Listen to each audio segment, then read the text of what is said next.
You arrived to find yourselves face to face with a giant buried structure buried in the snow. Strange tentacle-like appendages at one end, and what looked to be for everyone except for, I believe, Mace. I think everyone except for you would notice that near the ship, somewhere like around here, there is something moving in the snow. So, Pluzak, you would actually be the first to decide what to do and where you want to go. Yeah, so I'm gonna cast Delilah on my staff, Alrighty. and I guess Alrighty. here. What are you thinking, Mace? Okay. Well, I think mostly since there hasn't been any like hostile action that I've presenced, I would advance closer to Pluzak. But as I am, I'll look back at Leif and say, so what exactly are we dealing with here? I mean, you brought us here for giant mollusks. They're not. Are they even alive still? Uh, you don't hear it talking to us? What? Uh, I'll look at my hammer and say, is he? Is it? Is there anything? So yeah, your hammer would reply. Yeah, there's lots of stuff. Like the Well. two over there. And it points in the direction that you saw the movement in the snow, or the rest of the team did. So you'll now notice kind of movement in the snow over here. Okay. Well, in that case, I'll get right next to Bluzak and tell everyone to keep their eyes open because we most certainly are not alone here. Kara. So going up 45 feet and going in 15. Doing recon, I guess. Yep, absolutely. Mallow's going to stealth because it's Mallow. I think that makes sense. Of course he does. Mallow disappears into the fucking snow. Mallow ends up crouched low with his cloak kind of like covered in snow. And that will be that. So Leif. going to move up here. I guess I'd look at base, and I'm guessing I can barely see Bizak or Pluzak back there. So I'd be like, it says the crew's safe, but I think the ship's fucked up. They need a psi crystal. At least Didn't that's you what they find one of those some time ago? I'll just pull it out. Yeah, this thing. Yeah, I have that. So do you like throw it at them or? Well, I don't know. I feel like we should go up in there and see, and at least see what these two things are. I will lightly poke the tentacle with my hammer. You sure that's a good idea? I mean, I don't know. We did just kill a dragon, right? Well, this is a little bigger. Yeah, but it can't fly. Or can it? Alright, so at this point, you guys would find the things in the snow move. The snow kind of piles up around it, and both of the two distinct forms jettison off towards the party. They almost immediately pop out of the snow once they near you all, and they begin to assault Leif and Mace.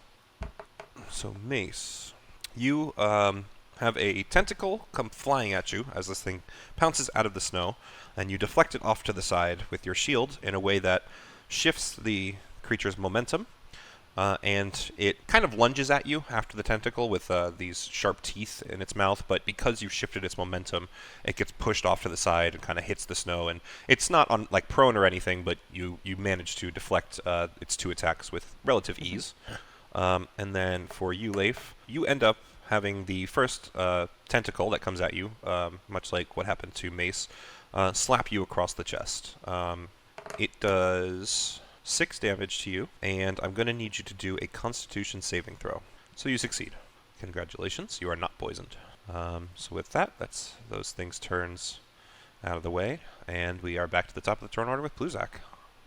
I don't think they're friendly. So, chill touch on the Ah. northern guy. I would Very think good. that hits. I would think so too. Yeah, so you chill touch this thing, and you watch as its flesh kind of, starts to gray and just flake and turn to dead flesh under the effect of the spell, and it kind of recoils pretty heavily from the attack. Alrighty, so Mace, you are up. All right. 1. That's a miss. Yeah. I would So like to point out I am airborne, so he has to throw it 45 feet to hit me. yeah, if he fails again, then we'll see about it flying out of his hand.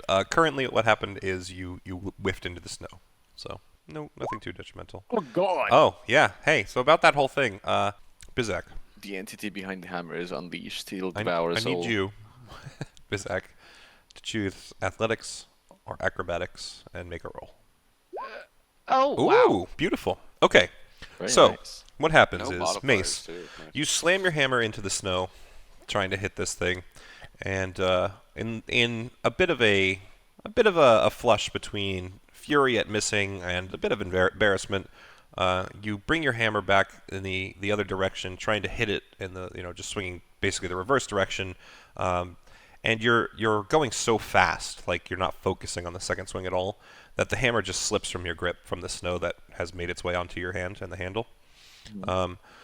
It flies out of your hand as your swing is ending behind you and goes straight towards Bizak. Bizak, however, manages to hold his shield up in time with no issue, and he deflects the hammer and it just falls to the ground between you two. Anything else you want to try and do? Ace. You do still have a bonus Wrong. action. Guys. So at this point, a creature comes barreling out of the doors on the main deck and comes running over to the edge, holding its hand out. And while none of you quite are able to make out anything if it's talking, you will notice that both of the creatures that are around you suddenly sit bolt upright and stare in the creature's direction. On your turn, I will let you fire if that is your choice. And then this would happen. So yeah, so currently all of you see is it is holding its hand outright, and these worms seem to be facing it. I think it's okay, guys. They're his. He called him off. I think that's the guy we're looking for. Call me cynic, but I'm not reassured. I mean, it's always a little sketchy wherever we go. That's why we go to these places. This better be worth it. Why don't we go at least up to the side and see what he needs? We don't even know what he needs. I mean, allegedly a psi crystal, but he doesn't have to know that we have that. All right. Just up in the distance. What are we doing? I don't know, but it's your turn now, so your choice. Does the soup's okay? I think. Those are his. He told him to stop. So, casting Hunter's Mark on him, and I'm going to take the dodge action. In that case, Leif, it is your turn proper.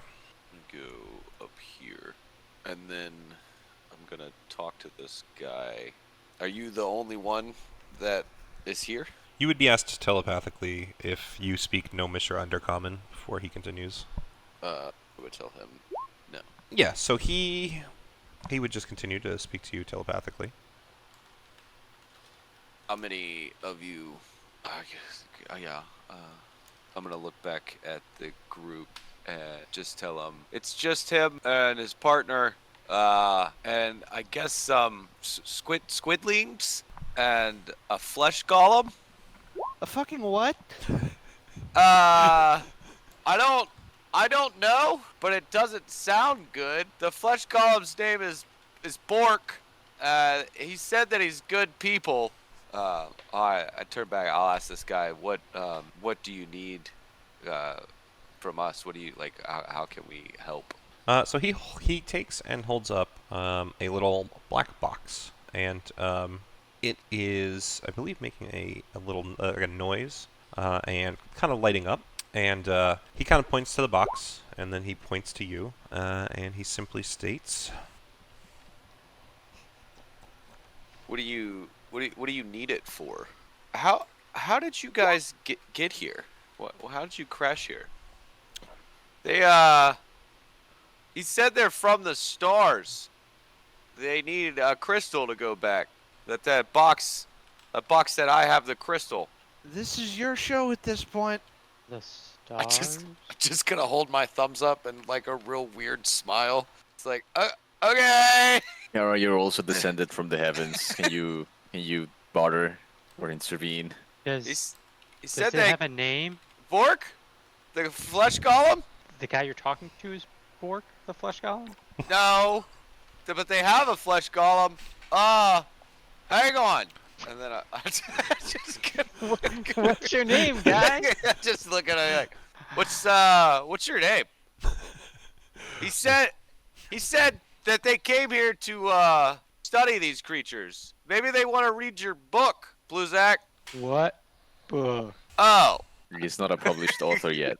I'm not published.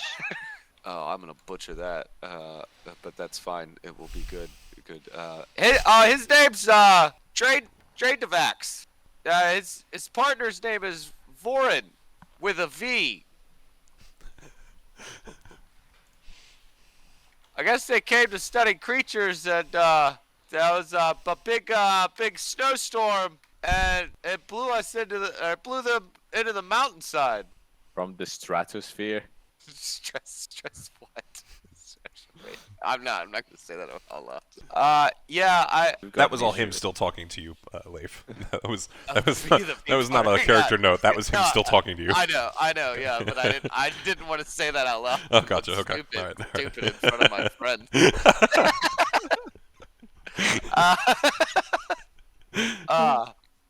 And they're studying the wormling things?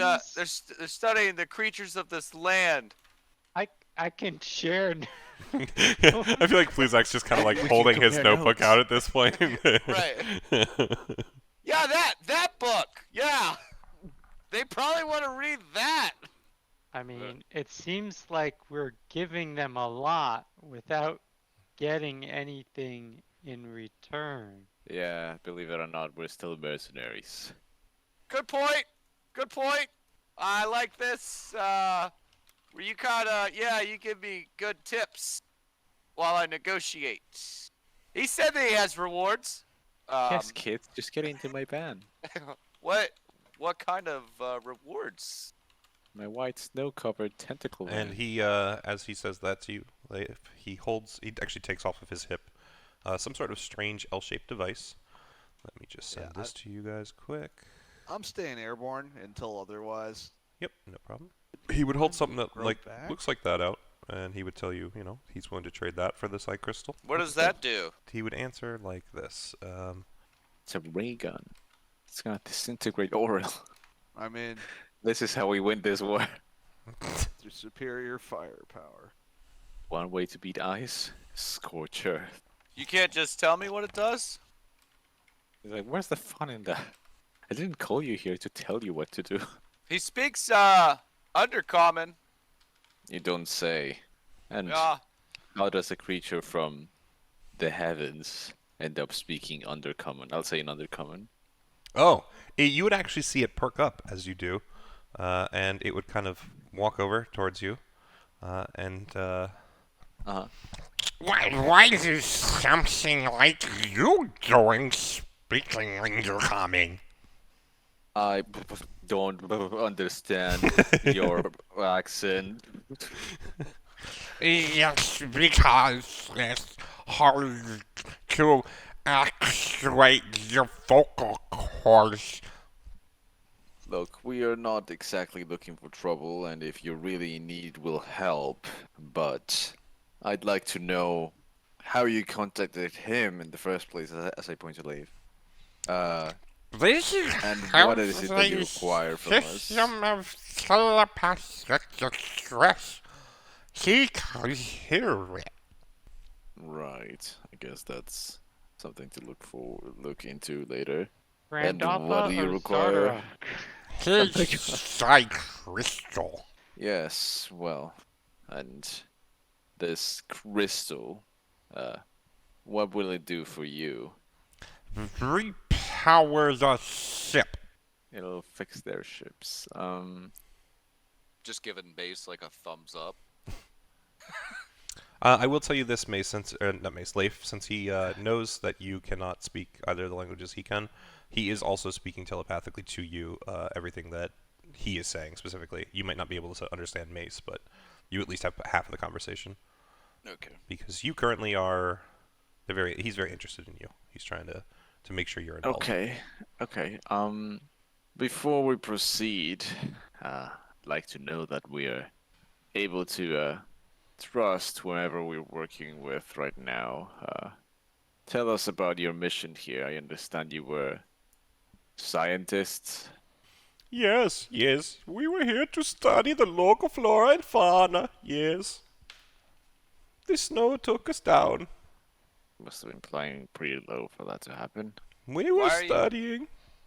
Why are you studying everyone? Everything. We like to learn of other life forms. Well, Pluzak here might share that same sentiment. And I'll translate for him. So Pluzak, these people seem to have a similar goal to yours. Perhaps you could compare notes. Are they going to be able to read them? I'll ask, are you able to understand our languages? We can speak to you in your minds and understand that. Right, well, in that case, I guess I'll have to translate. If you don't mind, of course, Pluzak.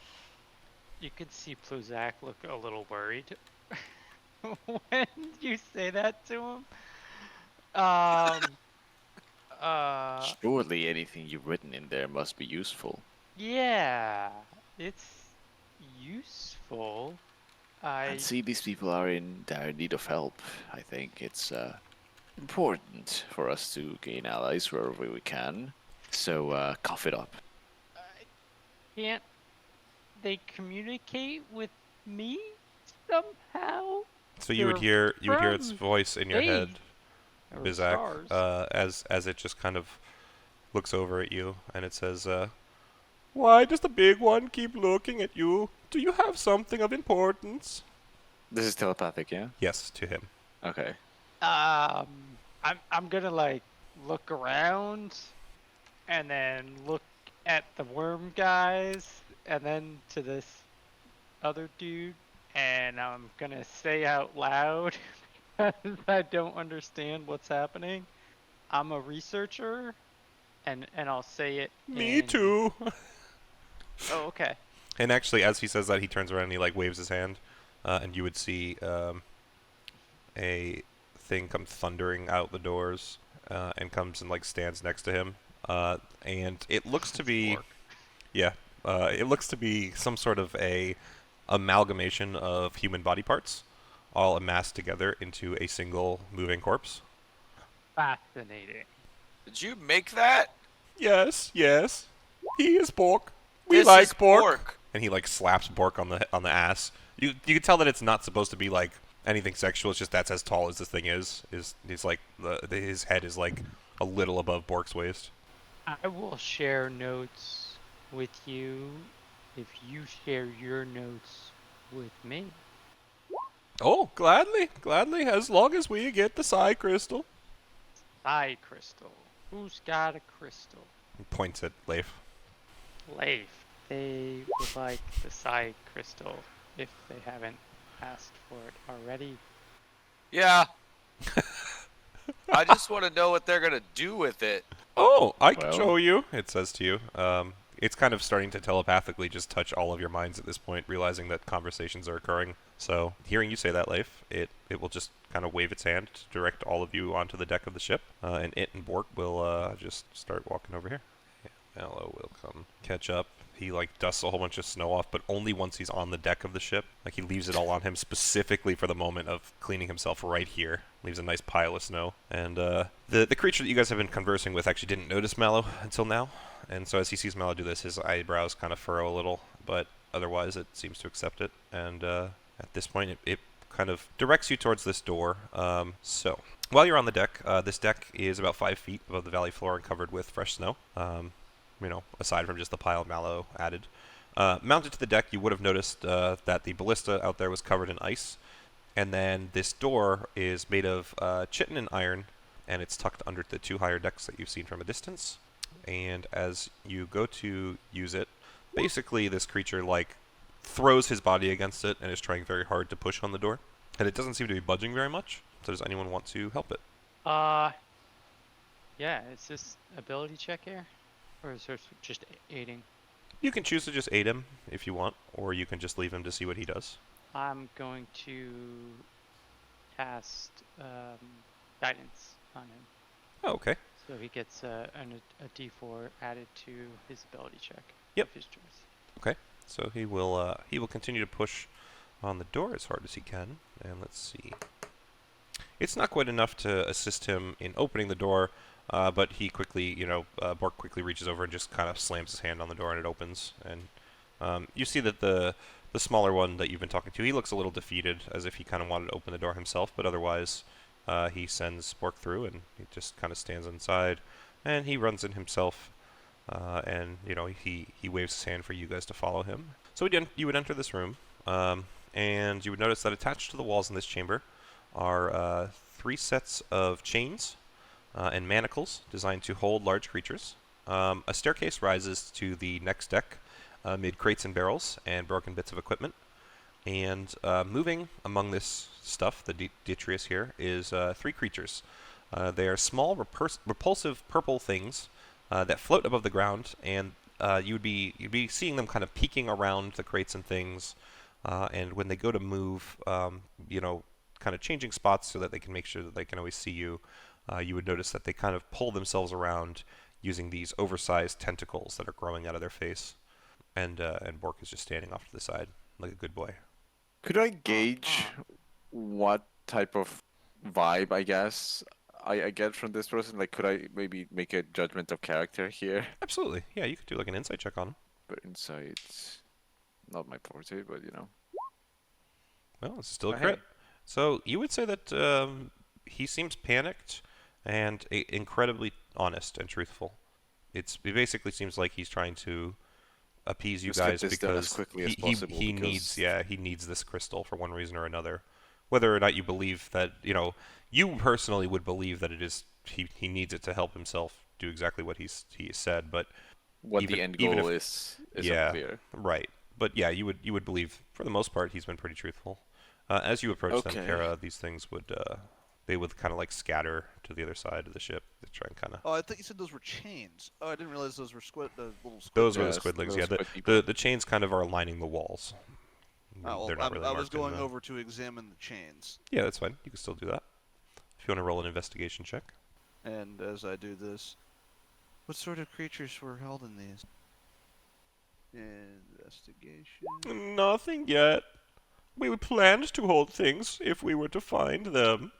So you're investigating the chains in particular, and you would be able to tell that all 3 pairs of manacles were used at one point or another. As you look at them closely, you can tell that the creatures that were outside were likely held by these chains, although it was likely not recent. Any like blood or any sort of viscera that you would see on the chains is long dried. Nothing seems fresh.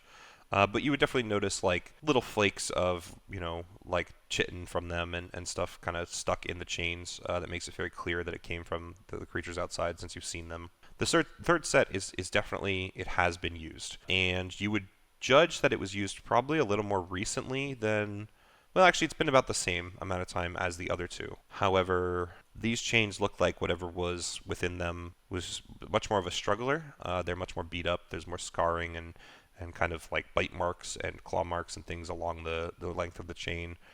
So whatever was in that one seemed to have not ended up being as amenable, maybe, as the 2 that you met outside. I would ask aloud, like, what were you holding with these? You would notice that the creature you've been talking to kind of turns to you guys, Dredovix, and he kind of taps his chin a couple times. He actually looks very confused, and he kind of starts like counting on his fingers, and he's like really deep in thought. And Mace, even from your insight check, still you can tell that like he very much is thinking about it honestly. And he eventually says, There was a third creature we had with the other 2. We let it go when we crashed. It couldn't be bothered to be held. we couldn't feed it. No. I forget what it was. It was unimportant.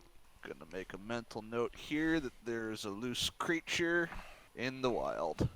Is it from this area or from your stars?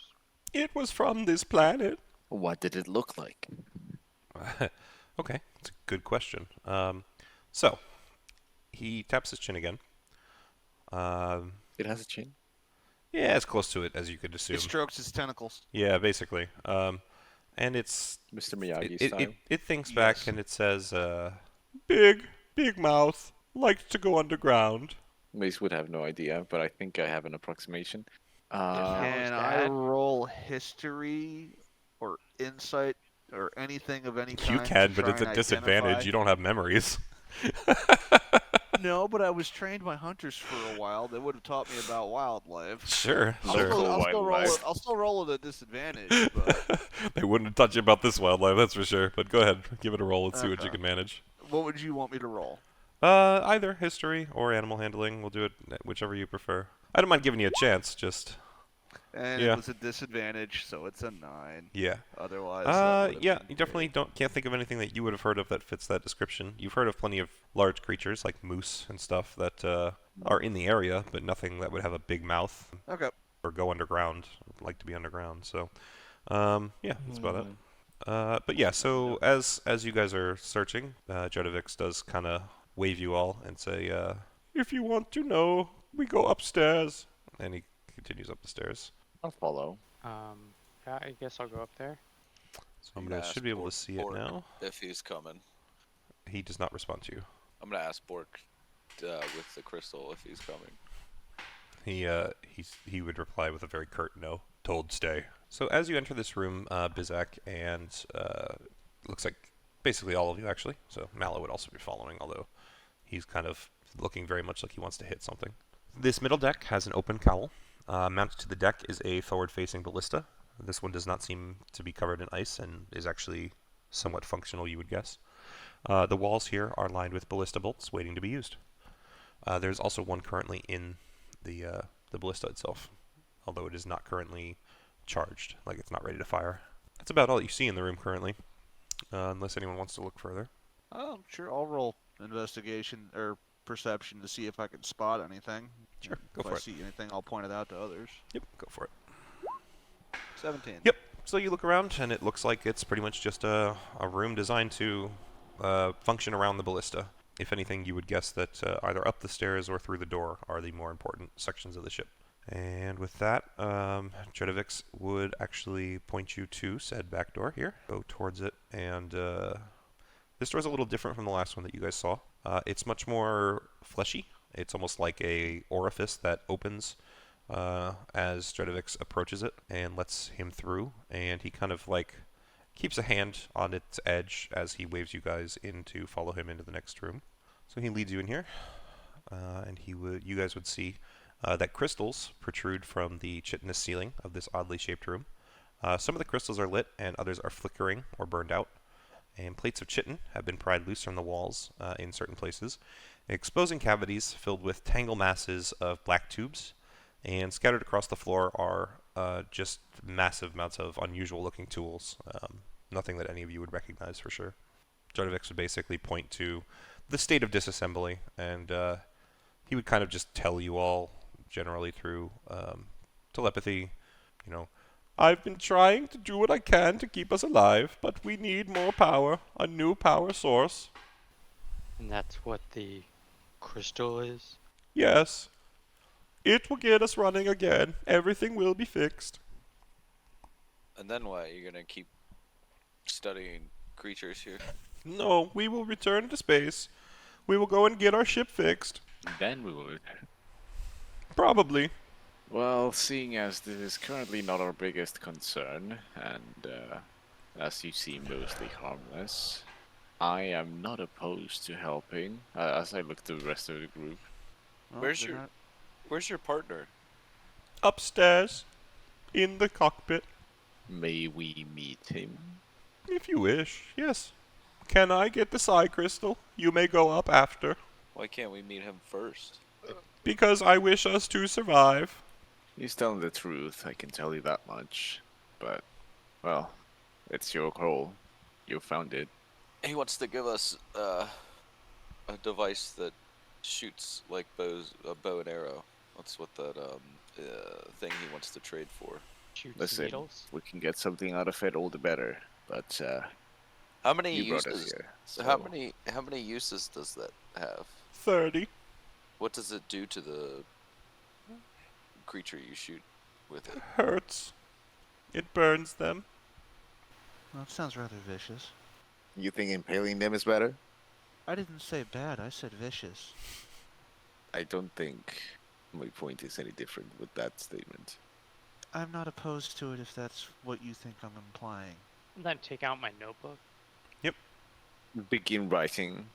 We found tentacle-faced people. As you do, you would notice that Dredovic just kind of makes his way over and he kind of tries to peer over your shoulder just to see if he can tell what you're writing. Yeah, Can you even see that high? No, he's really kind of like looking under his arm trying to see anything, and it's not really working very well. I let him know that he can look over my book in a moment. Yeah, he kind of grabs your hand and turns it towards him and flips like 2 or 3 pages, looks up at you, I can't read this shit. and then turns around and immediately like walks away. Do I have to like think it or read it to you? If you wish. I wish the crystal first. I want to talk to Mace with the psi crystal in his head and just say, I don't know if I want to give him what he wants while we're stuck in his ship, and just be like, not if you agree. Like once he has what he wants, then what are we to him, you know? So this is a one-way communication, isn't it? Yeah, so I'm just going to say because it's kind of supposed to reference or work the way that these guys' telepathy works, you can respond. Okay. Well, in that case, I'll just say back, as much as it unnerves me, I have no reason to distrust him. Besides, it might make the situation needlessly more troublesome if we make them jump too many hoops. While I don't expect it to end that way, I think completing the trade and going might be in our best interests. I agree. I'm just saying we could also do it back on the cargo deck. Like, Do you like think? I mean, I mean, on that note, Rick, are we exposed considering that I was able to see this ballista before? That side of the ship is open, yes. So, You like, see, so if you notice, there's like these 2 little intruding sections, like right here and right here. and right here. Yeah, so it does have like walls that are Right, so kind of coming in, all but this is kind of an interior. it's and yeah, this you're is like a under balcony. right, you're under a balcony exactly, but it is open in that direction as well. And I believe it closes if they want, but yeah, it's currently left open. So yeah. is there like a window from the like upper floor? Well, that's out? right. What's the drop So from here to 20 back down there? that's a good question. I don't know if it says. I'm just gonna objectively say probably like 15 feet, Okay. somewhere around there. Anyway. I guess I'll say to Mace, I guess this is fine. It was fun while it lasted. And then I'm going to talk to that guy, something. Drevidax or something. Drevidax. Yeah. Drevidax, yeah. And Drevidax. tell him that Drevidax, yeah. I've attuned to the crystal. Okay. Ask him if that matters. No. Just give. How many of those devices are you going to give us? How many do you want? 5. And he taps his chin. I can give you 2 and a rifle. I don't have 5 of these. Are their rifles? Do they hold Do they have more shots? It's the same thing. They fire 30, but I believe they do more damage. They do. It's D8s versus D6s, but you roll the same number of dice. Can we have 2 of the rifles and 1 of the pistols? Yes. Okay. I guess I would. Before I give it to you, I just want to ask him. Just be like, you don't plan to cause any harm to our planet, right? Not intentionally. We just wish to study. Whoopsie, World War III. All right, whatever. Yeah, he can. I'll just blow up the side crystal. Yeah, whatever. Fuck I it. love you. Fuck it. Fuck it. All right. That's good enough for me. Yeah. You guys are lucky I didn't ask him for a barrel of fucking fish, okay? Good I thing he mean- never heard of the intergalactic rule of psych. But does it conflict with the galactic rule of dibs? No, because no one has called it. I just needed to clarify. All right, so you're handing him the side crystal? Yeah. All right, as soon as he sees it in your hand, he's going to snatch it from you, and he, like, holds it close to his chest, and he seems giddy. And he simply says, yeah, he simply says, "Wait here," and then runs off into this next room over here. I'll show you. You know, he goes through this door here, and then next one up. And as soon as that little orifice closes, you just kind of hear banging around, and nothing really happens at first until eventually you would kind of notice that the whole ship seems to hum to life significantly more than it was before. The lights kind of brighten a little bit more, and the doors you would notice kind of grasp a little bit tighter shut. You would hear kind of whirring of the machinery on the ballista next to you as it kind of doesn't necessarily cycle or anything, but it just, you know, electricity is kind of flooding through the whole ship right now, and it's making noise. And then eventually, Jedovix does walk back out, and he can't really tell that he's smiling per se, but he's got a bounce in his step. He's very excited. And the first thing he does is he walks up to Leif, and he says, Here, as promised. and he hands you a pistol, you know, his pistol, you know, grip first. And he also says, Wait here, I have another gift for you. and he kind of runs up the stairs. And No rifles? No rifles, just the pistol? Not yet. Not yet. Okay. He goes upstairs, and he's up there for a little bit. And so as soon as he, you know, so eventually he comes back down. It's probably a couple minutes, 2 or 3 minutes, with a friend. And they both kind of walk up to you, and they stand there. And the second one, the one that you guys, not that you can really tell them apart very well, but it's not one that you've met before. He reaches out and he grabs your hand and he starts shaking it fiercely, and he's like, Thank you for saving our ship. and then the first one takes, and it's holding something behind its back. So, Pluzak, you would be able to see in its hand what looks like a gigantic slug. And he takes it and presents it to you, Leif. And he says, Here, a gift so that you can still use the gift that our psi crystal would have given you. What is this? It is a slug of telepathy. It will let you speak still, in minds, like the crystal. What do I do with it? and he asks you, Shove it in your eyeball. he asks you if you'll take a knee. Oh, jeez. Do I know? I don't know what these creatures are or anything. They just give you a gun. I think. You, to answer your question, no, you don't actually know what they are. You could ask. I mean, you never really have, but Is this going to? If you I want don't- my gun, go and take it. Is this going to cause me harm? on No, top of- no, of course not. I am trying to make you whole. How would one exist without telepathy? We do pretty good without it. Oh God, this is a tough choice here. So you're saying you don't want it? I mean, I do want it. I think that settles it then. Yeah, fuck it. All right, I'll take a knee. God damn. it. okay. So That's he sweet. kind of Poor walks Leif up. Dies. No, he kind of walks up next to you, and he lays the slug out along your head, so that its like antenna are kind of aligned upon your forehead, and you feel its slime just like grasping into your hair and on your flesh as it like suctions itself on your head, and you are now wearing what is essentially a slimy coif made of a living space slug that Oh, I functions thought it was like gonna crawl up his nose. did it too. functions as a helm of telepathy. So if you would like to add a helm of telepathy to your inventory, you will still need to attune to it, but that's what you will get. I mean, fun. Oh, I think you should trade that into Marino. Oh my god, yes. So Leif is currently walking around with a literal slug hat.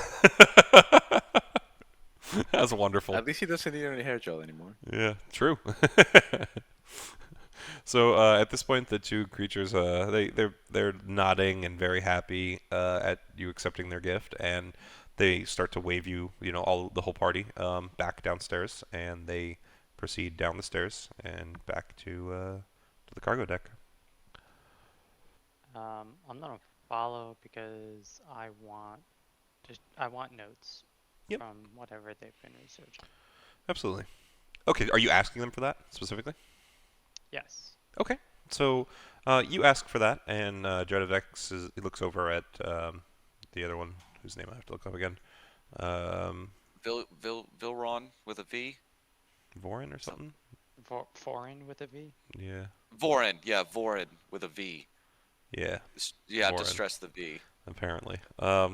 So he looks over at Vorin, and they converse, and Vorin decides to walk over to you, and he will start conversing with you. Can I show them the image of the frost flower, the frost jade? Sure, See if absolutely. They've seen any of this. Yeah, absolutely. They would take a look, and it would tap its chin, and it would simply shake its head no, that it has not. It will, though, wave you to follow it, and it will guide you upstairs if you're willing to. Sure. Okay. So it's actually going to lead you all the way to the top floor. So I will uncover that for Bizak. And actually, you know what? Let me uncover the front. I don't think it makes much sense, because you would be able to see out the red section. So Bizak, you would find suspended from the ceiling of this high-domed chamber is a complex lattice of bioluminescent jellyfish. Yeah, that use the glowing tips of their tendrils to form constellations. A high-backed chair with short armrests capped with sparkly blue crystal orbs tilts up towards the display. And a panel on the starboard wall lies open, exposing a pulsing tendril of flesh embedded with crystal shards. It's kind of similar to what you saw downstairs. So Vorn immediately walks up to this panel in the center of the room, and he just kind of starts inputting stuff into it, and he eventually does kind of turn towards you, and simply says, Our records indicate that there are plants like this in the region. They require extreme cold, so I would look in areas of extreme cold. That is all I can do to assist. Perhaps up north it will be colder. That is all I can do to assist. Thank you. And like mentally, I'm taking all this in, and I'm going to be writing it down into my. oh, of course, yeah. Not this second. Yep, absolutely. So then he would just kind of walk back over and Let us go back to your friends. and he'll lead you back downstairs as long as you're good to go. Yeah, and as we go back, I'm gonna ask them how they created the flesh golem. He would just tell you that they assembled it essentially from parts of creatures that either died under their research or that they found dead in the wilderness while they were trying to study things. And they basically just put it back together, and they could reanimate it with their science powers. Science. Yep. How long were these creatures dead for? Or is it like burying? Don't We be have getting no any way of ideas, knowing. Berserk. Each is its own special case. We can use anything, though, as long as there are parts worth taking. I'm gonna try to go into more detail, like matching the muscle structure to connect to be able to animate and move. Is that what your magic did, or We Is that recombine something- all of the nerve endings and muscles, and then once everything is prepped, we simply utilize a technology that pumps life back into the being. It runs power through the brain and reanimates it. Where did you get the parts? We found them, or made them, depending. Research is violent sometimes. Did Can you I- kill anyone to get the parts? Not on purpose. can I examine Bork? Go for it. Do a Yeah. just do me an investigation roll. Wow, who's this guy? This guy's rocking it. Pluzak. He's way better than So, Bizak. you'd investigate him, and you would notice that Actually, more so than it seems at glance. Although this creation was built to be in a very humanoid form, you would actually be able to notice that there's parts from more than just humans and humanoids. Even things like goblins, dwarves. You would notice reindeer, kind of bones in the structures of certain areas. Even the flesh that's on the body. As you start to look at a lot of the parts, you would realize like they took just muscle from some things and put it on bones from others, and they basically stitched a whole bunch of. You can't even count how much is there. But it is almost identical to what they told you. You can't quite tell where certain parts end and others begin a lot of times, if not for the surgical scars. Like they've definitely the claim of reattaching muscles and nerves and things to each other seems to be pretty accurate, pretty true. Although what they're saying about sending power to reanimate the brain is a bit foreign to you. In terms of actually the structure here, it looks kind of similar to maybe things that you would have been aware of, at least in terms of the construction. Yeah. Cool. I'm good. Mhm. Thanks, guys. You're welcome. Superstars. No problem. And before you guys go to leave, one of them, Drevidex, would walk over to this crate here, and he would route around inside of it, and he would grab out 2 laser rifles, and he would walk over to Leif, and he'd hand them over. Nice. So you can add a single laser pistol and 2 laser rifles to your inventory. They should be available on D&D Beyond. How do they work? You take the pointy end and point it at the target, and then you click this trigger, and it does the rest. That's it? I mean, yes. If you're asking me to teach you how to be good with it, that will take time. Also, I am not giving them to you. I am giving them to our savior. All hail the savior. Yay, savior. That's a fair point. I can't actually argue that. Is there a way to reload these? Like get more ammunition? If you come to us, but I don't think you'll be coming to us. We are leaving. Is there a way for us to get in touch with you again? No, we will be very far away. Your telepathy will no longer reach us. What about when you come back? That may be long from now. Okay. Thank you. Thank you. Okay. That was interesting. I'll be out on the deck. Indeed. Let's get out of here. Mallow, Goodbye. Mallow turns to the squid thing next to him, and he just says, "Is there anything I can kill before we leave? This has been the worst day of my life." And it looks at him confused and goes, No. and so he just turns around and almost like if anyone's watched Arrested Development, the George Michael walk where he's like hanging his head and his arms low in front of him, and he just like walks around all depressed. As he walks by me, I say, yourself. I just kind of like whisper it, yourself. He will come back, and he's gonna try and push you over. So just do me athletics or an acrobatics check. Oh, this is where it goes bad. This is where. I think Sure, he has Mallow to do- inadvertently outside of Yeah. God. Yeah. fucking definitely kill goes bad. someone and Yeah, so you get knocked prone. He just shoves you down, and then he turns around and walks away like a playground bully. Before I leave, I just want to ask the guy I was talking to, Mhm. what's back here? Dead Yep, space. yep. He would tell you they are. Those are our cryogenic stasis pods. We stay in them when we have to travel long distances. that's where they keep the baby at. Okay. Thank you. Would you like to see them? I will show you. You are our savior. Yes. Yes, I would. Okay, so he would just walk you over to one of the rooms, and he would just expose this. And inside you would see what is essentially a 5-foot diameter crimson semi-translucent crystal sphere on a low stand. There's a door in the side of the sphere.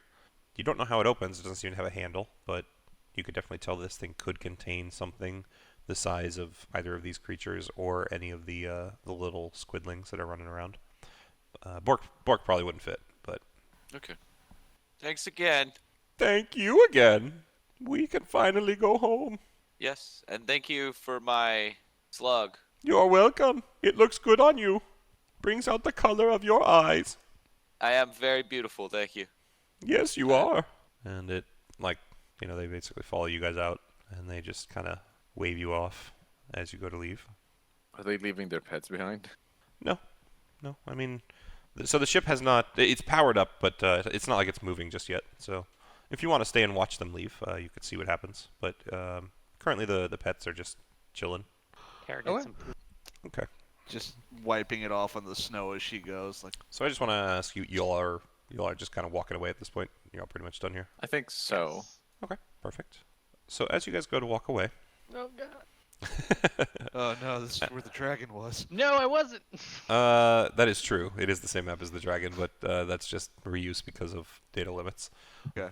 As you guys go to walk away, you get a little bit away from the ship. There's actually debris and things from when they crashed. It's not necessarily boxes per se, but just imagine those as like down trees and things. As you get a bit away from the ship, you would notice that from the north here, something big seems to be plowing through the deep snow, heading in your direction. There seems to be some sort of a shiny dorsal ridge breaking through the snow's surface, and that would be roughly here. Where are we starting? Thing. You guys are at the Oh. bottom of the screen, and the mark that you see is all the way at the top. Oh, there we go. Okay. Ah. Do we want to go ask our new friends for help? I think we're way past that. I believe this is the creature they let go. I agree. Take flight. Right. That's which Okay. means they stopped it once. So let's just roll ourselves a fresh initiative. Thank God. Can I take this slug off my head? If you want, yeah, absolutely. Because like I have to attune to it, right? So it's not. Yes. I doing mean, you anything. can It still is. wear it. Yeah, It's not you- gonna fall. It's not gonna fall off or anything, right? Nope. No, it's Okay. fine. It's pretty much stuck on your head. You're gonna have to like Oh, okay. work it off if you really want to get it off right now. Oh, yeah. Uh-huh. You don't need to Take a feed it, thorough do you? shower. He does not need to feed it. No, I didn't ask, so I it don't know. runs I might on need- it runs on brainwaves. It runs on head lice. Yeah. Oh Get the god, I headlight gotta fluid. do Mallow's initiative still. Okay, this thing is gonna dash towards you guys. It comes up first, so you will watch as the triangle seems to be booking it straight for you guys as much as it can, and it is gonna end itself up right around here, and then it is Mallow's turn. So Mallow, he's gonna run up and he's gonna just try and hide among the plants and make himself small for now. All right, so that's Welcome to the Mallow's monk, home of the turn. monk. How can it monk? Yeah, I guess. I don't know. He's only got a +7 on that. All right, so Leif's turn. Okay. Okay. I'm just gonna move up to here. All right, Pluzak. I would pull my sword out, I guess. Okay, Can I see enough of it to cast a spell on it? so you can definitely see it's kind of like this dorsal fin-like thing poking out of the snow. If you want to try and target that. Okay. Yeah, I'm gonna cast Bane. Cool. Okay. I guess I'll do my Shalila as well. since it's a Alrighty. bonus action on my staff. Yeah, good choice. Next up is Mace. So would you see this like fin? Yeah, and it's booking it straight towards you guys. It moved very fast. Does it seem to be veering towards any particular person? At the time that it was coming at you, like up until this point, you couldn't tell if there was anyone in particular it was coming towards. You'll have to Okay. wait and see. I will firebolt it, I guess. I don't think that's gonna hit. but, It you is know. not going to hit. Kara. 30 feet straight up. Alrighty, Kara's in the air. Take a couple bow shots at it. Huzzah. That will not hit. It kind of hits the snow near the dorsal and doesn't seem to really If land. that didn't hit, that's not going to hit. That Okay. is correct, yes. Good first round, guys. We're doing it. Great first round, everybody. So with that, it is back to the creature's turn. The dorsal fin comes charging towards Leif and Bizak, and then at the last moment, it seems to kind of peel off towards Leif, and this thing leaps out of the snow, 15 feet through the air, and lands right here, Leif, on your space. And I need you to do a dexterity saving throw. Oh, sorry, strength or dex, your choice. Okay. So you're going to take 30 damage. That's 14 bludgeoning and 16 slashing. God darn. You are also knocked prone, and that is in the space right here, just outside of its zone. So you're now prone. Just going to mark you to remember. That is its turn, though. Good thing we had that temp HP, right? Definitely Oh, yeah. helps. Seeing it attacking the party, Mallow will now do Mallow things as Mallow does, and he's going to run right up. Yep, definitely plenty of room. He's going to kitty corner himself opposite Leif. Mallow will hit his first hit. Mallow will miss his second hit. He hits for 11 damage, and then he will also just unarmed strike bonus action, which will also hit for 9. Beautiful. So Mallow runs up, tries to cover Leif, wails on this thing with 2 solid hits, and then it is Leif's turn. Alright, I have to use an action to get up, right? Half your movement, so you would just have half your movement left. You can still do an action. Bust out an echo. Alrighty. And then I'm going to attack this guy. Okay. That will hit.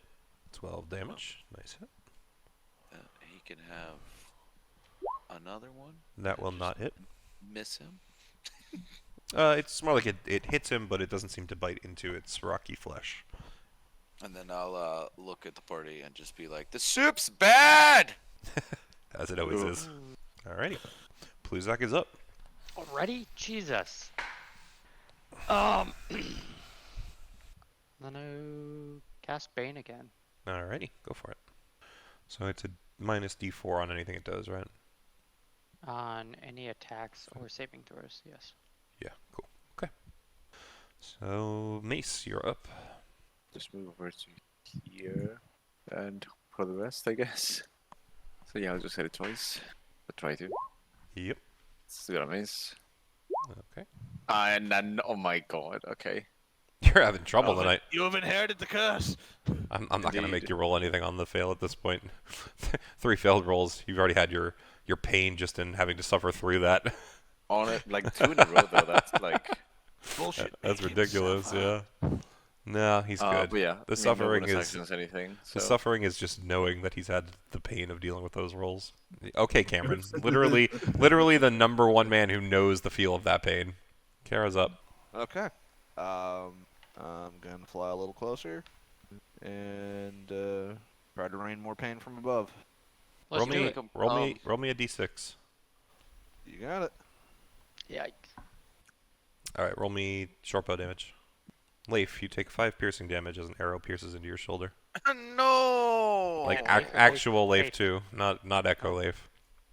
With that, it is back to the creature's turn, and it is going to first and foremost burrow underground. On its turn, it's gonna have to take my necrotic damage, my Halo Spores damage. Ah, okay. So go ahead and so it does it have to do a con save on that? I think. It's a con save, DC 15. Yeah. So it's going to pass regardless, even with the minus d4. Jesus. The circle of spores will not hit it unless that's half damage. Nope. Okay.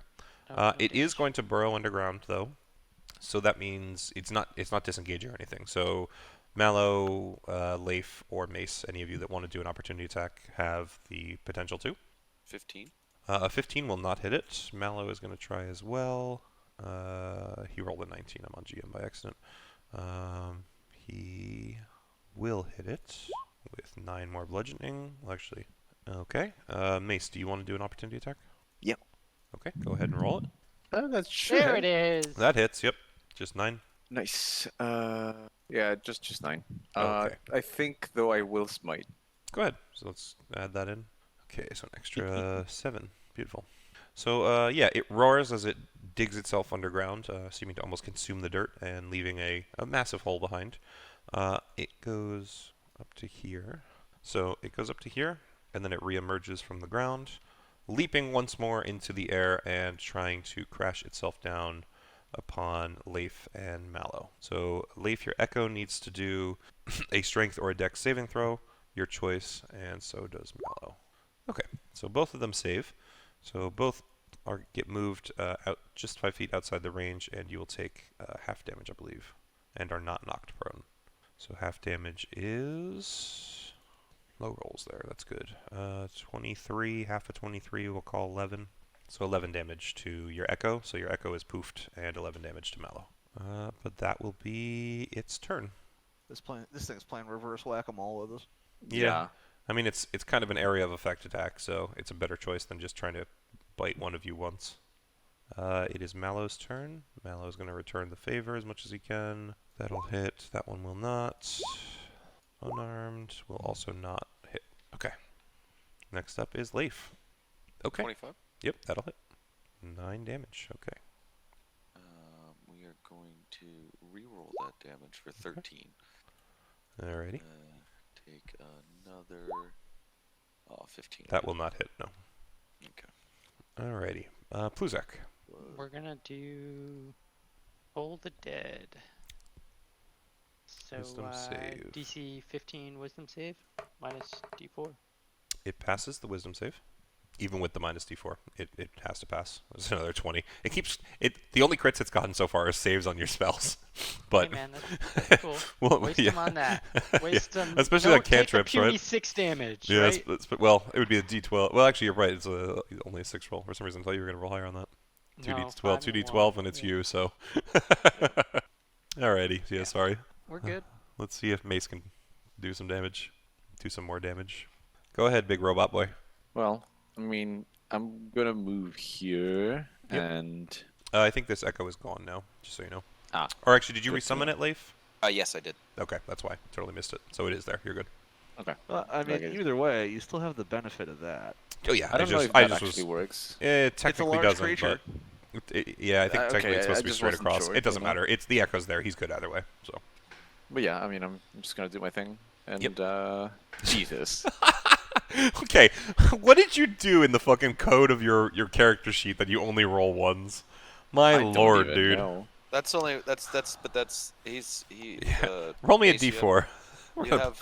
Gotta punish you this yeah, time. Sorry, I you gave get- you a freebie I last time. mean, yeah. But he's Okay. got advantage on So that. with that, you actually are going to manage to just not hurt any of your teammates. You did good. Okay. Well, I'll try again. That's gonna miss. Yeah, at least you hit the monster this time. Shoot. It's just the skin of the beast seems too much like yeah, rock. it's too tough. Yeah. Okay. That means Kara. You're up. Bonus action Hunter's Mark. Okay. It's already So marked. this So way, if it goes underground, I could potentially track it. alrighty. And as I fire off an arrow or two, I'm gonna say out loud, it might be worthwhile to split up to stop it from pounding everything. That will Does not quite 15 hit. Nope. Okay. That That's one will. gonna hit. Not gonna hit. Yeah. It's gonna do 6, 18 damage. 12, 18. Okay. Wait a second. Hunter's Mark is supposed to roll twice. Why Did it do not? that? It did. Did it not? Yeah, it did. Rolling- No, it did. Yeah, it did. Rolling 1d6 Hunter's Mark plus 1 arrow is a 2 plus 1 on the first 3. Oh, it just And rolled then the the same second thing twice. and Okay, the second that's why. 3 is the same, yeah. I was so. confuddled for a moment there. Yeah. No, still a good hit. Anything else? 2 attacks, bonus action, and I haven't moved. I moved to here. I'm still also 30 feet up, so. 30 feet up, okay. Yep, I went straight up, and then I've been flying at level, so. Actually, before I take my finger off the chess piece, so to speak, I'm gonna go back 10 feet and down 10 feet. So I'll be 20 off the ground and there. Okay. Okay, yep, we're good. Alrighty. This thing, feeling quite threatened, and with blood seeping from many of its orifices, is going to turn towards you, Leif, seeing that you are the only one who is also bloodied. And a wild look enters its eye as it attempts to hit you. Never mind. Yeah, so it does hit you, Leif. Let's and get a D4 against. minus D4, you're right. Minus D4 I on don't know if it's gonna make any difference, but I'm gonna use my wings to try and cover him. So you guys are mitigating total of that. Okay, let's see. So you guys are mitigating for a total of 4, and it's a 25 roll, so he still gets hit. Good try, though. Nice. You were close. Yeah. Well, all I'm saying is you were close. It was It's a good the, try. the numbers were there, just a little bit off. But Yeah. yeah, so he's gonna get hit. It's 32 damage. It chomps down on you, Leif. Does the 32, and then kind of tosses your corpse off to the side as it turns around and glares at the group. but that is all that this creature is able It's, to do. Well, actually, It's gonna roll concentrations. and you know what? Fuck it. It's gonna try and it'll still do the Constitution save. It is actually gonna try and run away from you all as well. So it will try and burrow back underground, meaning that for Mallow and for Mace. So if you guys want to swing those, feel free. I'll swing Mallow's. Okay. It was accidentally on GM again, but he misses. I'm actually gonna Booming Blade as a reaction. Go for it. I have Warcaster. Yeah, go for it. See if you can hit him. That will hit. And with 7 damage, you have managed to overcome its life pool of 1 HP that Kara left it with. It was at. Oh, we couldn't was do at- Halo of Spores. It to was kill at. it? Oh, that's true. I'm sorry. I should do the con save first. It Do saved. the con save first. I did. You actually probably would kill it with Halo of Spores. It rolled an 8. So yes, Halo of Spores there we kills go. it. And then seeing We as both kill at the same well, time. so it starts to dig underground. It inhales the spores, and its head is underground. So none of you realize that it suddenly like Suffocating. chokes. It's Yeah, dead. it starts choking, and then Mace slaps it in the ass as it starts to go underground with his hammer, and you just watch as its corpse falls flat in the tunnel, like its arms splayed out, its legs splayed out. It's just laying there unmoving, and none of you are quite sure what killed it, but it's definitely dead.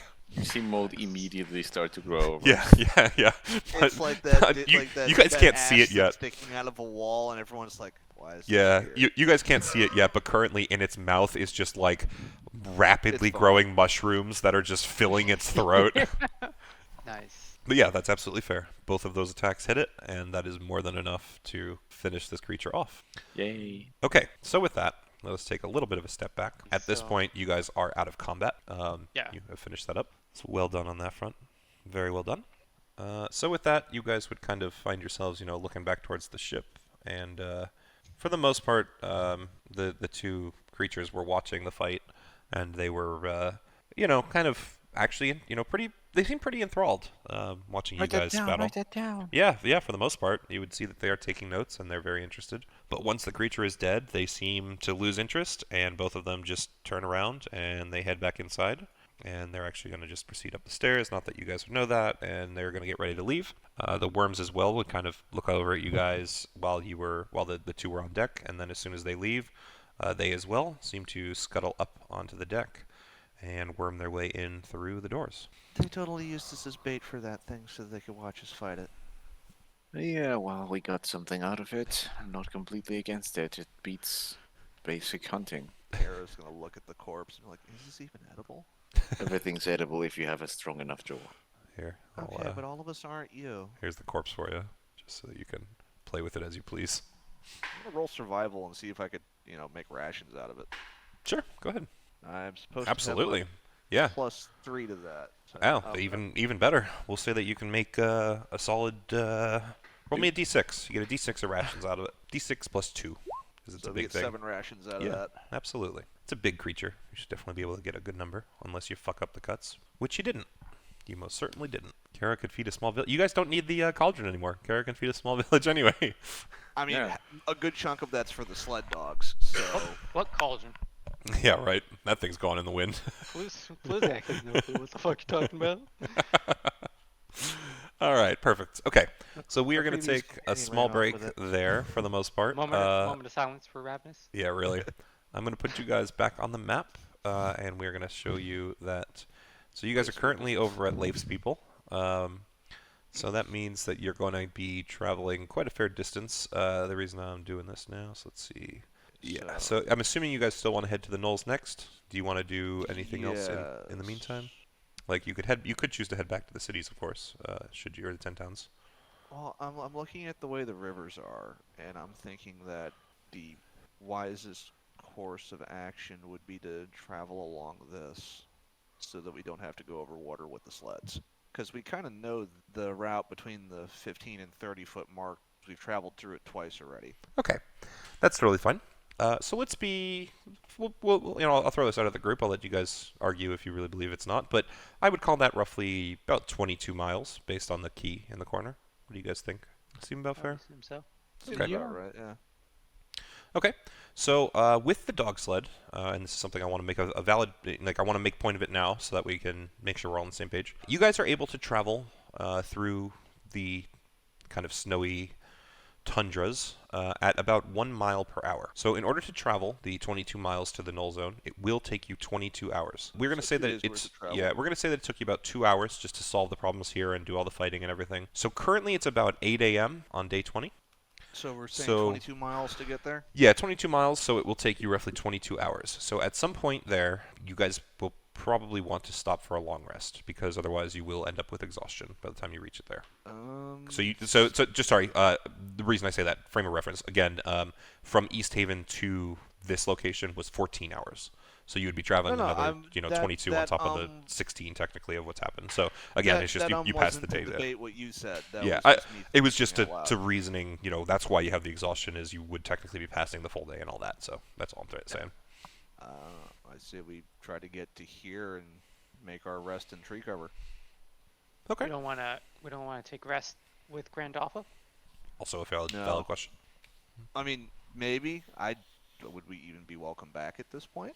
We would be fine. I mean, we overthrew the warlock. we gave that her a was new home. We also killed most of her people there too. Still find more people. Just playing the point of contention here. That's all. If the party wants to try that as an option, sure. It's not like that's that far off the beaten path from where I want to go. If it ends up being a bust. Yeah. I mean, worst case scenario, we just take turns camping outside. I guess we try the fortress and rest there if we can. Yeah, totally. So, you guys will travel about, we'll say about 5 hours, roughly. So at the 5-hour mark, you would arrive back at the Sunblight Fortress. You would arrive at the gates. They would currently be closed. So, how would you like to approach? Knock, knock, knock. Okay. Whoever wants to knock on the door, just roll me a strength roll. Looking to the big guys for that one. Yeah, it's a big stone door. If you're trying to make noise on the other side of it, you're gonna. Nope, Just I sent that. flat Okay. strength. Leif, or- Yeah. Leif did it. It's okay. So Leif rolled an 18. He just excellently did it, GM. So Leif walks up and he knocks on the door, and you guys get no response. Well, I could Leif. do what I did the first time and just open the gate from the inside. Leif can do it this time instead of wasting a spell. Yeah, do we want to just open it? If only we had an infiltration specialist of sorts. Are you talking about me? I don't infiltrate. I punch things in the face and I make them dead. I know. Just I why can do it to you if you want. That's a spirit. I don't think at this point that would end up being very favorable to him. But we'll leave it at that. I don't know. I killed a giant thing that eats earth with a fucking stick. Pretty sure I could kill you with my fist. Roy found his Knuckles family. in the background. He looks over. You don't have your shield in your hands. I'm not scared. It's nice altitude up here. Very scenic. Sharp drops. Go ahead and try it. I can land on the ground fine. From how high? I don't know. How high can you get me? We could find out. Impromptu baseball. Anyone? Alright. Are we gonna go in, guys? Well, I mean, if it takes nothing away from Kara, I don't see why not try to just open the door. Otherwise, Leif can. Yeah, I can go in through Leif the. can I can put my put echo his- in there. Yeah. oh yeah, there you go. How do you do that, Leif? Mostly like this, and then I Practice. just put my echo out at the other side through the little thing. You're going through the window, basically. Yeah, to pull that lever again. All right. So as soon as you pop in through the echo, or through the window, your echo would notice that, like, kind of tucked in the corner, right next to the lever, is a Duergar. He's got his back pushed up against the wall, and he's been like trying to stay out of line of sight. And as soon as he sees your echo, he jumps. Like he gets startled, and he's like, "Ee, ee," and he tries to run for the door. Hey man, hey. He kind of stops. He slowly turns on his heel, and he like stiffly waves at you. You remember us? You're not allowed in, Why not? because we're not allowing anyone in. That's right, but we helped you guys. No, you killed a lot of people. You're scary. I don't want to die. Where's Grandolpha? She went to recruit more people. I'm not supposed to tell you that. So she's not here. No, leave. Well, maybe it's probably good if we do stay here. Leave. He turns around. He runs away. We'd like to just spend the night. He's already gone. So I just my echo just kind of pops back, to, like his head in the little window. He goes, He's "Yeah, got we're not supposed to be here." And then I'll just relay all of that information.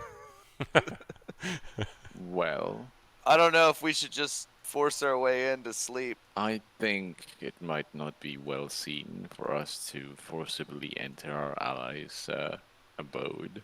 That said, us having our backs against a wall at least should be fairly safe. I mean, unless they want to attack us. This is also rather exposed, and I don't like it here.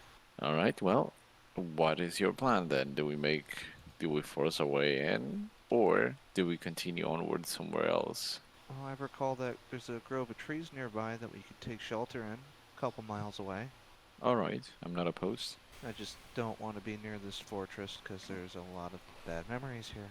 Yes, I recall. Look at Mallow. Hey, Mallow, is your dad still here? He just glares at you. Can he get us in? He just continues to glare at you. So Well, no he can't different- tell because no of the different mask. from normal. Yeah. Right. He's just staring in your direction is all. What the? I don't know why you have to be such a cucko. Still just continues to stare at you.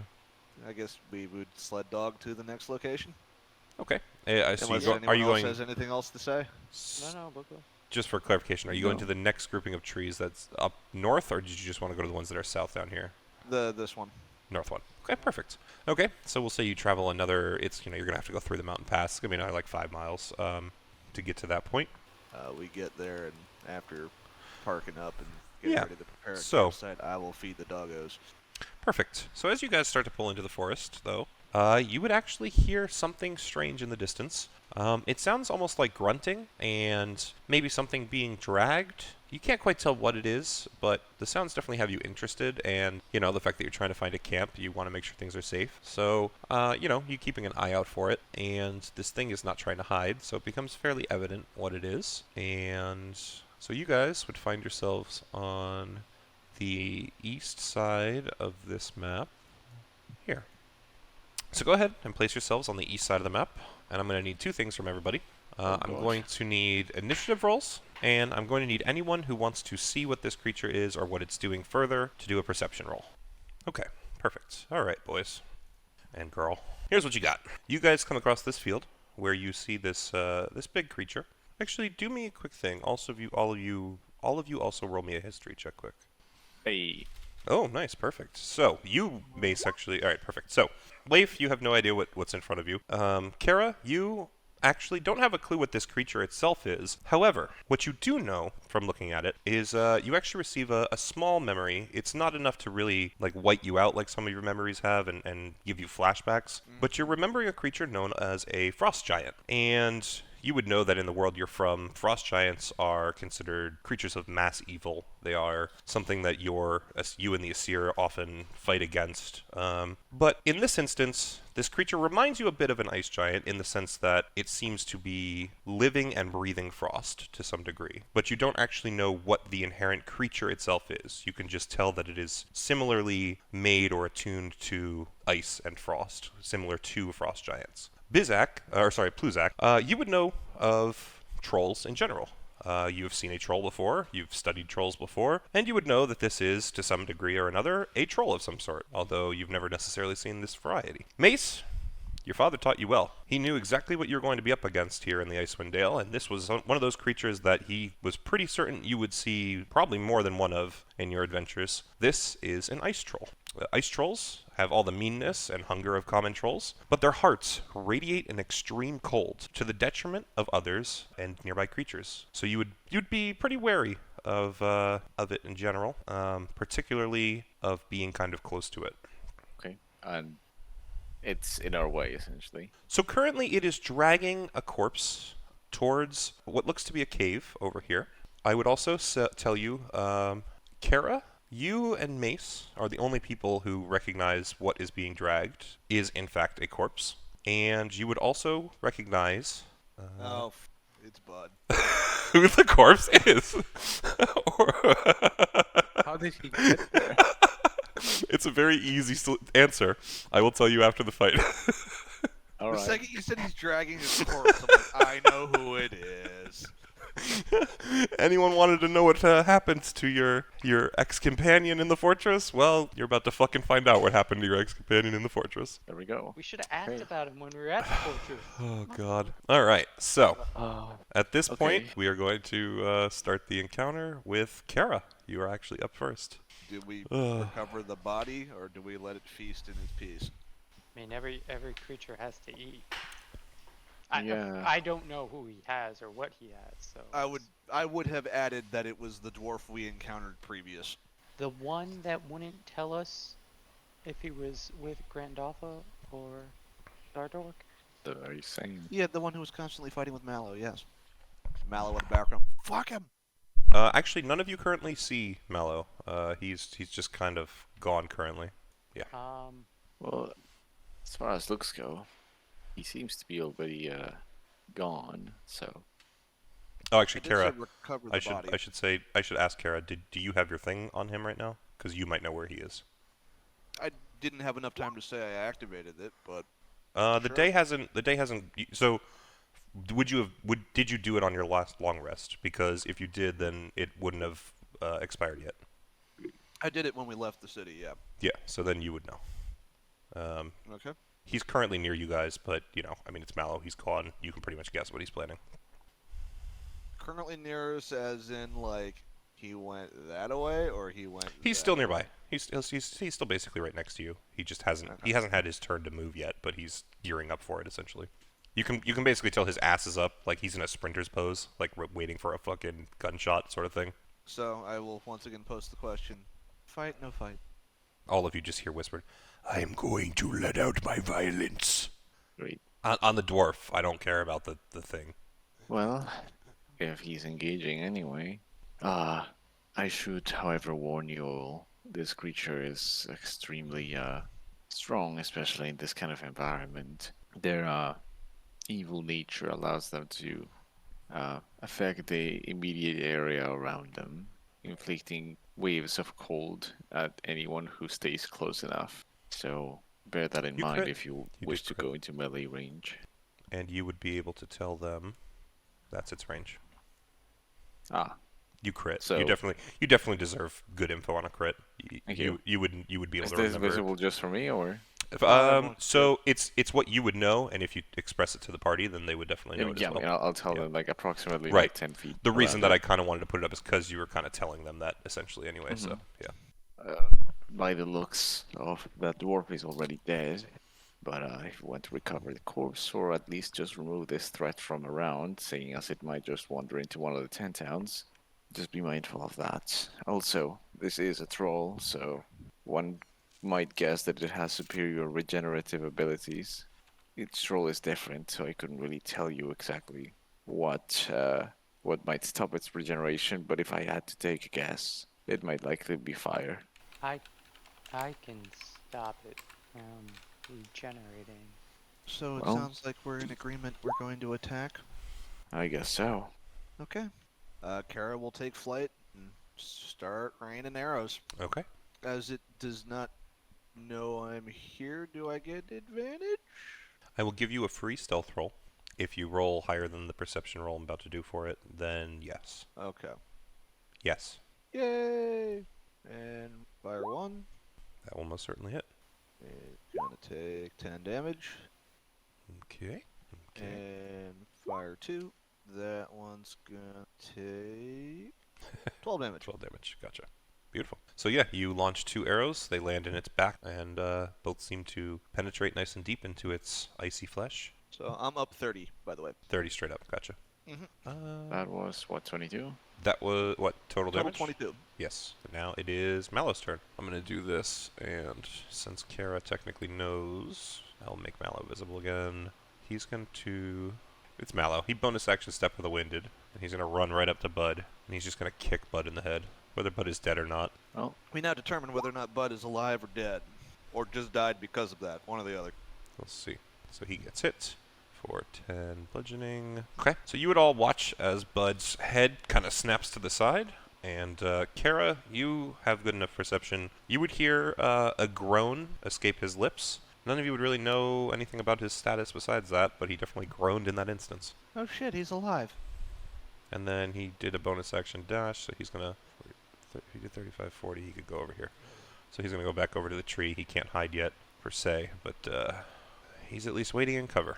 The troll felt like kind of the wiggle of the thing, and it felt the arrows, so it's of course turned around at this point. It knows you're there, but it has no clue what Mallow did. But Well, besides that, it is its turn. So it is going to take and toss the corpse of Bud behind it and leave it there. And then it roars to the sky. And it starts charging towards you guys. And it's going to end its turn there. So now it is Leif's turn. So I am going to pop an echo out Alrighty. and then move him to him and then attack with said echo. Alrighty. That will hit. Don't like the 7, so we're going to do 14 instead. That's a good choice. And then see if we hit 19, Yes, that will hit. 13. Beautiful. I'm going to look over, kind of just like look up at her and then down at Leif, or not Leif, Mace, and then just be like, soup's bad again. As you're like still bleeding from a head wound. Yeah. Wow, my slug is kind of coagulating the blood. So. Yeah, that's fair. What you've done is you've shifted the slug to the side. It's like canted right now to keep the wound shut. Yeah. Oh Soup's god. bad. Yep. Wait. Oh, question then. So when my echo comes out, he also has a slug? Yeah, he would have everything that you have. He'd have the shadow of one now. Yeah, exactly. All right, so please, Zach, it's your turn. Oh my god. I'm now just imagining every time that the echo goes to do something, like the slug's antennae just suddenly go straight and they like bob like a little bit, like receiving a signal, and then it attacks. I wonder what the echo did the first time he came out. Now with a slug on his head. He's like, The first time he came out with the slug on his head, the reason that he missed was because he was like, "What the fuck is on my head?" I'm glad that I'm likely to die here. I don't want to be this. Please, Zach, great hit. That will absolutely connect. That does. 8 necrotic. Okay. Good thing it's necrotic too. Oh, I hit the wrong button. Fuck. Yeah. So again, he can't regen hit points. Ah, until the good. Start of Your- my next turn. Beautiful. Very smart. That's fantastic. Okay. Anything else, Pluzak? So yeah. Agreed.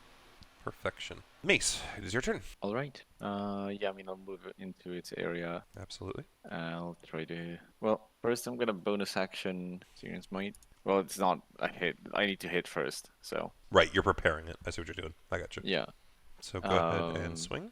and I'll swing. That will hit. Great. So, it's got to do a con save or do. Alright, so con. Okay, so it fails the con save, which is hilarious because it rolled from a 20 to another number. and I mean, I guess I'll try to attack again. Actually, first I'll smite, So another Pretty decent. 13. Beautiful. Beautiful. and then I'll try to hit it again. Alrighty. That will most certainly hit with another 9. Pretty nice. Mace Gorgeous. is back. Mace is back. Yeah, you just wasn't the right creature. You needed to know the creature you were fighting first. See, exactly. See, there you go. And we are on top of the turn order with Kara. Fly to here with a regular old movement. Yeetus deletus the spear telekinetically as I put the bow away. Straight for its stomach, understood. I'm glad that you know it's a female troll, because I don't. Did I stutter? Go for it. Well, actually, how high up are you? 30? I am 30, but I'm assuming this creature is taller than that. The creature's 10 feet tall. So that's 20 that's foot 20 distance. feet. Okay. Plus the 20 you're away. You're technically over 20. You hit the crit. I'll let you get this one. Next one's going to be a disadvantage, just so you know. Okie dokie. And I'll be kind. I appreciate this. I rolled low as shit anyway, so it doesn't matter. Kind of what I Um, expected of you, I'm not going to lie. Yeah, so 6, 13 and 6, 19, I 10, believe. 19. Pull that sucker back and throw numero dos, and I'm rolling at disadvantage On this one. time. Yeah, I'm pretty sure if we were to do Pythagorean, you're just outside 20. So, Alright. okay, good try though.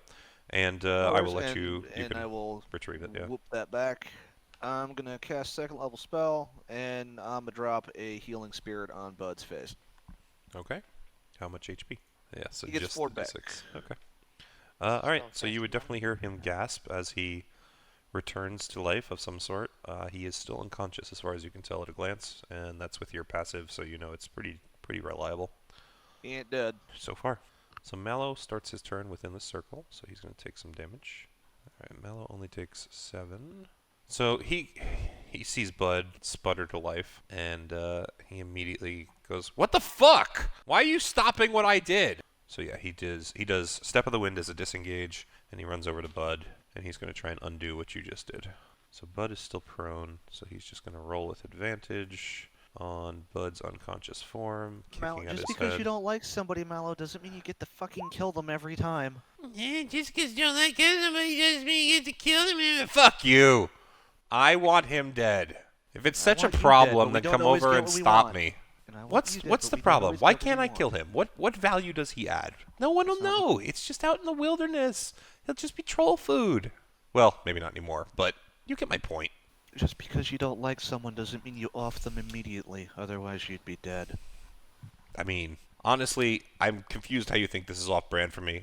I've tried to fight you. I tried to fight Mace. It's just me. I'm gonna kill him. Let's just say I have standards. Okay, listen. I just think he's better off as worm food. Let's do And it the makes you a- environment a bit of a benefit here. Honestly, I'm being petty. You don't want to do it, so I want to. He's just going to turn and look at you. So every time I hit him, you're going to get him up. Uh-huh. At least I can still kill the fucking troll. And although he can no longer move, so he will stop there. And he will focus in on that the next turn. At this point, it is the troll's turn. It cannot regain health, so it will instead just do its dues. Let's see. So it's going to try first off to bite Leif's Echo. It hits with a 25, so Leif, your Echo will disappear. It will then focus in on Mace and swing at you with its claws twice. It swings a 21 and a crit. Man, there have been a lot of crits tonight just in both categories. Yeah, 2 hits on you is going to be rough. So let's do the main damage first, because that was the first I'm one that gonna hit Silver you. Barbs the crit, and the first one won't hit me because now I have 22 AC. Well, oh, you have 22 AC total? When Yes. did you do the armor? No one helped you with it. We did on the previous session when we were going through the sleds. How could Bizak someone- helped me. How? We had 3 sleds, one person driving and one I person was driving the sitting. Sled. I said I couldn't do it because I was driving. Oh, shit. Yeah, you Okay, haven't well, done that that'll yet. help You me have the then. capacity still, and on this long rest, perhaps you could start trying Yeah, and maybe. start setting up. But I don't think we've actually done that yet. Yeah, no worries. So the first hit Fine will then. still I hit thought you. I misunderstood then. No, The it's first one fine. will hit me It's then. fine. As long as we're on the same page. So the first hit will still hit you. The second one you're going to silvery barbs. That's fine. Yes. So we will. So it's going to be 15 slashing and then 12 cold, which I think you're resistant to. So you would only take Yes, I 6. I also need you to do a Constitution saving throw. Oh, okay. It should also do a con save because of my Serum brand. Ah, very true. It rolls a 17, so it is free of your brand. You Yeah, also okay. save. So, Yes. just for frame of reference, you would feel an icy chill from its blow upon you start to seep in at your joints, and you quickly flex, and you break all of the ice free, and it stops from restricting your movement. Nice. And then you can also choose another creature within range for advantage with Silvery Barbs. Who do you choose? Kara. Perfect. So, Kara, your next attack roll, ability check, or saving throw, you get advantage on. Okay. It is Leif's turn. I need to check something. Re-roll the d20. I didn't re-roll the d20 on clock. Give me 1 second. Mhm. That was the wrong thing. It might not hit you at this point, but 24 actually will hit you, so you do take It more will, yeah. damage. 11 slashing from its claws, another 10 cold, and you need to Uh-huh. do another con save. Jesus. Yeah, it's anytime you take the cold damage.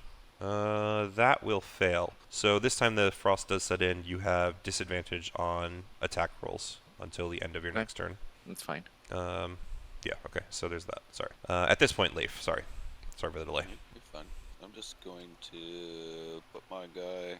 Yeah, fuck it. All right, then we're gonna go. He got popped in. He's gonna go all the way around him. He disappears. As soon as he steps from this square forward, he disappears because he's outside of 30 feet from you, right? Or is it 60 feet? Am I No, wrong? it's at the end of my turn. Ah, okay. Then Yeah, that's yeah. totally fair then. You can absolutely do Yeah. that. Well then he is attacking. That's a crit. Fuck him out. Jesus, yeah, it is. Go for it. Bam. 9 plus 8, which, fuck it, we'll try again. 16 plus 5 is a little better. Yeah, that's a little better. And then I It's think close though. I get to Another another d6. 3. Still so another 3 Look, damage. 24. Because that was part of the original attack, you also get to roll another d6 because that was a crit. It's all part of one single attack. No, no, no, no. so- Yeah, so no, the only reason he gets that extra d6 is because it was a crit.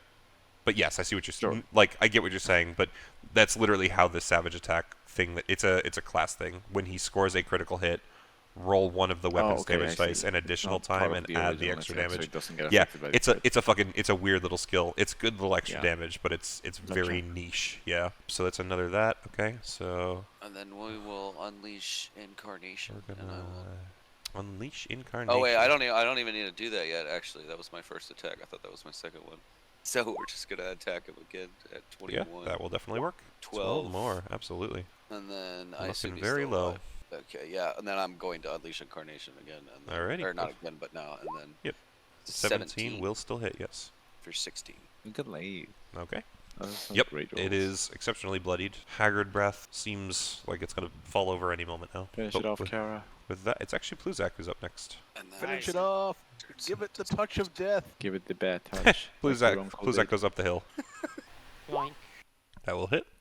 And yes. Jesus, dude, really? Really? Yes! On 2d8? Seriously? I thought you were gonna kill it there. It was definitely within range. All right, it's still alive. It can't heal. Yep. It's It can't regen. turns around and glares at That's you all angrily. that matters. Yeah, that is true. This is true. I can believe it. That's I how mean, it is. yeah, exactly. You can believe it. You knew it was coming. As soon as I hit, I knew that the damage would be double one snake eye. Oh god. All right. Anything else you want to give a shot to? No, that's moving In that action. case, it is Mace's turn. You could throw the stick and I'll Mace- telekinetically launch that fucker. My turn? Is it not Kara's turn? It is your turn. Kara's top of the turn order. Oh, shit, It is okay. your turn, and you take 15 cold damage from being within its aura. So that's have 8, I guess? Call it 8 or 7. We'll call it 7. Round down. Sure. Okay. Well, here goes nothing. That's your hit, right? Absolutely. Is it still Oh no, alive? it is dead. You smash Okay. its skull with your hammer, and its head gets cracked open with a vicious and Sweat. thickening wet sound, and it falls over dead on the ground. Just a troll corpse. Kara will Blood is land on seeping the out. ground. It's actually I it's actually thought- like causing the snow to congeal into like a harder ice ball, I will- not actually melt. Look to Mallow and say, if you need to get any pent He's- up frustrations He out, has why don't you just already light this sprinted on over. fire? He's kicking the thing in the fucking head as hard as he can. He's unzipped his pants and just... I don't rape the troll. corpses. I rape corpses. If he pisses on it, I just want the stream to freeze up to his penis. Yeah, we'll see. He would 'cause do I'll, it. it's still I'll have him. giving out Okay, more here. cold. That's very fair. We're gonna roll insight on that. Let's see. Okay. I would don't know. do I it. forgot to have advantage. Yeah, he might try. We'll see. He's still busy kicking it for now. It depends on how long you guys take. Let's see what happens. You do still have the healing spirit on Bud. Your turn hasn't come up again to use it again. So if you want to, at this point, combat has ended. So if you want to keep using that, feel free. Does anybody else need to use this before it goes away? Probably me. I'll take a little bit of it. Okay, so Bud's getting one. Hey, Leif, And- I'm gonna just because you're the new player, you might want to tell them how much HP you have. Down to 18. We'll do some resting anyways. True. Yeah, Yeah. we- Everybody gets one. That's But left, so- I can also I have a bonus action to give So me 1d10 plus 6. So. we'll say I threw Leif through it at least once, so he gets 4, Yeah. Mace gets 5, and Bud gets 5, and the spirit's Okay. gone. So with Bud now roused to relative consciousness, just like, you need to go that way, point towards the towns, or you will die. still may die. Are you an angel? 'Cause I think Technically. you fell from heaven. You're technically not wrong. Am I dead? Is this the part where I get the free hand job? There's one part of my brain that says I should let Take Mallow his do it. gauntlets. I mean, alright. Fucking, I didn't say it. you did, though. I'm so far away from you. Did Pluzak actually say that? I mean, what you don't I'm- understand is yeah, I have I a will- passive perception of 21. I will heard back him up on this. If Pluzak said that out loud, Kara would probably have heard it. No. Okay. Okay. Bud's not that bad. If it was Mallow, definitely. But Bud was just non-committal to what side he was on. So Okay. I'm So surprised Mallow hasn't taken it. Mallow is actually peeing on the corpse right now and worrying about the fact that his piss stream is starting to freeze. He's like trying to run away, but it's also slowly following him, and you all are watching him panic. He's going to fight against the freezing pea, like in like shows they do like two beams against each other. Yeah, so you all kind of have been passively watching him enough to know that like essentially what happened was he started to pee on it and then it started to like freeze up. So he started to try and pee harder and you like I'll watch the stream get thicker and more aggressive, but it just started to freeze more and faster. So he turned around and like started to try and run away, but it started to freeze the stream in the air in an arch and it's slowly catching up to him and he's just like no, it won't stop. I don't know what to do. Guys, help. Like slowly actually freaking out. In a rare moment of civility, stop peeing, you dumbass. I can't. It's too scary and it's making me pee more. I tried. He eventually steps away and it like breaks the stream just enough that it like freezes in like this spike of urine in the air and he finally finishes in the snow. He zips himself up. He's like, all right, nobody saw that. Nobody. Moving on. Where is he? He's here. Yes. You just see a pair of turtle eyes go over the hill. I'm gonna cast command. Uh-oh. Oh. Man, So he needs to make a DC. 15, I think, as well, right? I That's don't know okay. why. Wisdom save. Okay. Yeah. which he There should you be go. pretty decent at. Oh No. well, that's a Monks, fail, obviously. monks the do not get a bonus on a wisdom save until level like 11 or something. The command is urinate. He takes his dick out again, and he's like standing there, like clearly, he starts like bowing his legs a little. He's trying to pee more. Eventually, he like grabs himself like at the base, and he uses his other hand to like rub the head of his dick to try and like really get himself going. He can't. Nothing's happening. He's actually getting frustrated. Eventually, like a tiny drop comes out, and that's enough to break him of the spell, and he has no idea why the fuck that just happened. Sounds good. Bud is still kind of groggy. He looks at you and he's like, "Can I sleep with you? I mean, here. Can I sleep with you guys here and go in the morning? I need to sleep. I need to sleep. My head I think hurts. that'll be better for him. My neck We can't in hurts. good conscience leave him My legs hurt. Everything hurts." like that. I think you're right. And Kara's gonna take a piece of jerky and just shove it in his mouth, eat it. Yeah, he'll eat the jerky. He just like slowly masticates. He's just like staring at you glossy-eyed. Eventually, after he finishes it, he just kind of flops backwards into the snow. I just want to sleep a lot forever. Grabs by scruff of coat or of collar, drags towards shelter. Thank you, Can we go angel into the lady. cave that the troll was going Pretty to? sure you will have Cave on my this one. babies if this is the sort of story my mommy told me growing up. No. That's a cave? I thought that was like a lake. It's like pond it's or like a something. frozen river that leads into like kind of a cave structure that's been eroded out. It's where the troll was trying to drag Bud. Oh, okay. There might be fun stuff in there. Okay, I guess check it for shelter. Sure. And see what's in there. Sure. So just head over and give me investigation rolls. I will tell you it is dark in there, so you will need dark vision. I know Kara has it, so it's probably not a problem. Could I potentially roll survival to judge its worthiness? You can roll survival to judge the area and the cave of its worthiness of like shelter. I will tell Yeah. you it will not help you in understanding what's in the cave and if the cave is safe. An investigation roll will be required for that.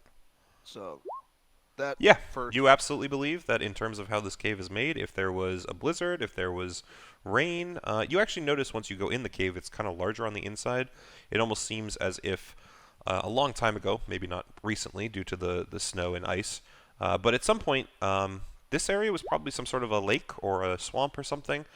This remnants of water fed into what was, eventually a body.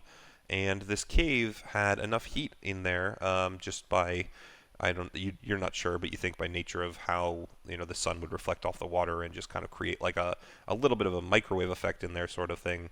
It would create enough condensation that it would go up to the ceiling and then it would erode the rock. So inside of the cave is actually a little bit larger than what you would expect from the mouth.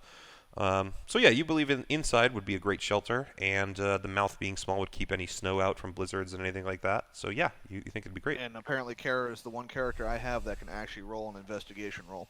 Yeah, so you when go. you go in, you kind of, you get down low and you get your way in, and everyone probably stares at your ass as you do, but they can't see much because thick leathers. You manage to stand up and spread your wings. You realize it's nice and large. There's tons of bones from animals, humanoids, just creatures in general, even stuff you don't recognize, but you can tell that it's, it was the troll's kind of home, and it ate things. There's like torn scraps of cloth and some weapons that are, rusted, decayed, broken. Nothing that seems usable or worthwhile, but you would definitely tell very readily that this cave it doesn't really have any inlets besides the one that you came in. There's maybe small holes from water running through, but it's nothing as large as this specific section.